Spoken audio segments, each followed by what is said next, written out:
दोस्तों कैसे हो आप सब। आशा करता हूँ कि आप सब ठीक होंगे। तो आज की जो क्लास हमारी रहने वाली है वो रहने वाली है how to write text in a circle. Circle के ऊपर हम यानी कि पाथ के ऊपर हम किस तरीके से जो टेक्स्ट है हमारा उसको हम लिख सकते हैं। ठीक है, तो चलिए हम अपनी वीडियो को शुरू करते हैं। पहले हम यहाँ से ले लेते हैं, जैसे कि यह है हमारा रेक्टेंगुलर टूल। इस पर आप इसमें और भी टूल हैं जो ये आपको जो आइकन दिखाई, ये जो रेक्टेंगुलर है इसके इस कोने में यहाँ पर एक आपको आइकन दिखाई दे रहा होगा, तो इसका मतलब ये है कि इसके अंदर और भी टूल हैं। ठीक है, तो आप माउस का जो लेफ्ट क्लिक होता है उसको दबा करके रखिए, तो इस तरीके से और भी टूल यहाँ पर शो हो जाएंगे। जैसे हम ले लेते हैं इलिप्स टूल। आप इनमें से कोई भी टूल ले सकते हो। उस टेक्स्ट को पाथ पर लिखने के लिए आप इसमें से कोई भी टूल ले सकते हो। सारे टूल पर ये सेम तरह से वर्क करेगा। तो हम यहाँ पर ले लेते हैं इलिप्स। हम शिफ्ट को दबाएंगे और इलिप्स इस तरीके से बनाएंगे तो प्रॉपर हमारा जो इलिप्स है वो बन जाएगा। ठीक है, इसको हम यहाँ पर देखो, ये ऑप्शन आपके शो नहीं हो रहे होंगे, तो ये थ्री डॉट का ऑप्शन यहाँ पर आप क्लिक करो। यहाँ पर सिलेक्शन से आप कैनवा कर दो, तो ये आपके ऑप्शन शो हो जाएंगे। यहाँ पर हम इसको मिडल में कर लेते हैं। ठीक है, ये हमारे अलाइनमेंट के लिए टूल होते हैं कुछ, जिनका हम अलाइनमेंट में यूज करते हैं। ठीक है, अब इसका जो हमारा हम इसका जो फिल है हम उसको नन कर देते हैं। ठीक है, क्योंकि ये हमारी जो लेयर है वो सिलेक्ट है, इसकी प्रॉपर्टी हमारी यहाँ पर आ रही है। और इसका जो स्ट्रोक है, हम स्ट्रोक को, चलो स्ट्रोक को हम ब्लू ही रहने देते हैं। ठीक है, तो हम कैसे करेंगे, अभी इस पे हमने सिलेक्ट करा, हम लेते हैं यहाँ से टेक्स्ट टूल। ये हमारा है टेक्स्ट टूल, इसकी जो शॉर्ट फॉर्म होती है वो होती है टी। ठीक है, ये हमने लिया। अब देखो जैसे ही हम इसके ऊपर कर रहे हैं तो देखो यहाँ पर टेक्स्ट का जो आइकन है वो इस तरीके का, और जैसे ही हम यहाँ पर ला रहे हैं तो इसका जो आइकन बदल रहा है। ठीक है, हम जैसे ही यहाँ पर क्लिक करेंगे तो हमारा जो टेक्स्ट है वो लोरम इप्सम का टेक्स्ट हमारा यहाँ पर आ जाएगा। ठीक है, और यहाँ पर जो है वो हम इसका जो फ़ॉन्ट है वो भी चेंज कर सकते हैं। ठीक है, इस तरीके से ये हमारा जो टेक्स्ट है वो आ गया है। यहाँ पे हम कोई और टेक्स्ट यहाँ पर ले लेते हैं, जैसे कि ये सिंपल हमारा टेक्स्ट है, इसको हम यहाँ से ले लेते हैं। ठीक है, इस तरीके से ये आपका जो टेक्स्ट है ये यहाँ पर आ चुका है। आप चाहो तो इसको बंद भी कर सकते हो, तो आपका टेक्स्ट इस तरीके से ही यहाँ पर रहेगा। ठीक है, इस टेक्स्ट को हम जैसे कि मान लो बड़ा करना चाहते हैं, किस तरीके से करेंगे तो वो आप यहाँ से कर सकते हो इस तरीके से। ठीक है, और आप अगर यहाँ पर कुछ लिखना चाहते हो तो यहाँ पर आप डबल क्लिक करो। यहाँ पर जैसे कि हम अपने जो यूट्यूब चैनल है उसका नाम लिख देते हैं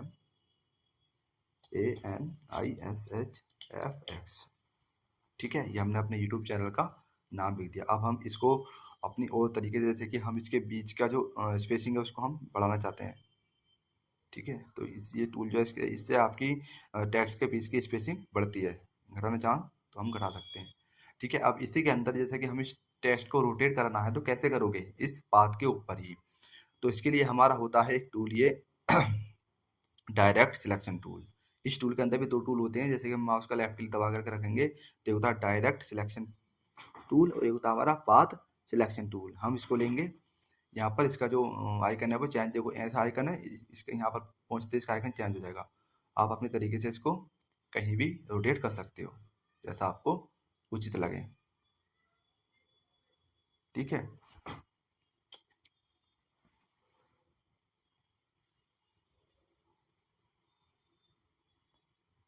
जैसे भी आप इसको रोटेट करना चाहते हो।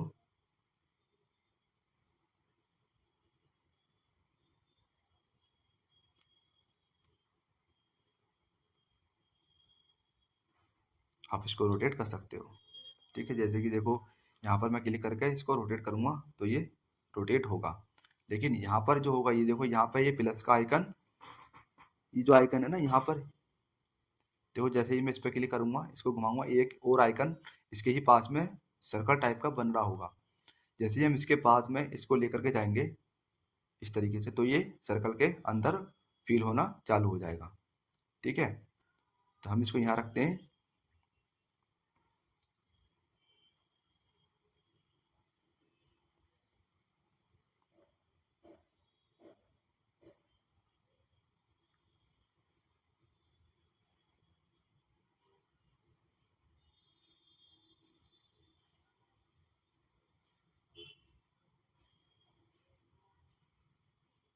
आप इस तरीके से इसको रोटेट कर सकते हो। मैंने आपको बता दिया। जैसे कि आप इसको सिलेक्ट करोगे तो ये एक आइकन और बनेगा सर्कल का, इसके नीचे को आप लेकर के जाओगे तो ये कभी कभी इसके सर्कल के नीचे अंदर भी चला जाता है, ठीक है, इस तरीके से। तो आप देख लेना कि आपका ये टेक्स्ट ऊपर रहना चाहिए, तभी आप इसको रोटेट करना है। ये सर्कल जो है ये इधर उधर मूव करता रहता है, ठीक है। जैसे आप इसको घुमाओगे मूव करता रहेगा।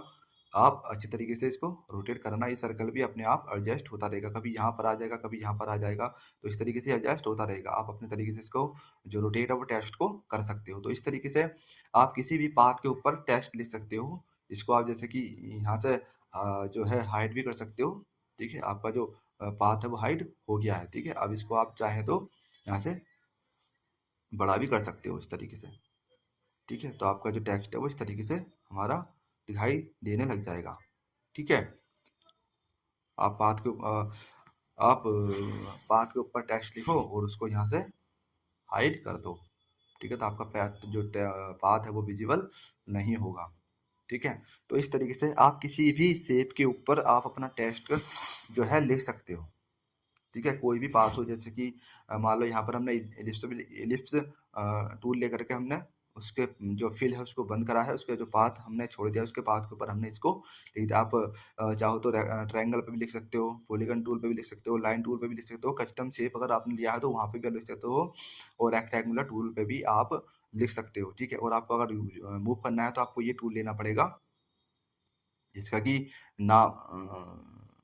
ये टूल आपको लेना पड़ेगा, जिसका कि नाम है पाथ सिलेक्शन टूल। इसके ऊपर आप क्लिक करोगे तो यहाँ पर दो टूल आपको मिल जाते हैं, डायरेक्ट सिलेक्शन टूल, एक पाथ सिलेक्शन टूल। तो आपको पाथ सिलेक्शन टूल लेना है, ठीक है। इस तरीके से आप अपने किसी भी जो पाथ होता है उसके ऊपर आप टेक्स्ट लिख सकते हो। तो आज की वीडियो हम यहीं पर रखते हैं, मिलते हैं हम अपनी नेक्स्ट वीडियो।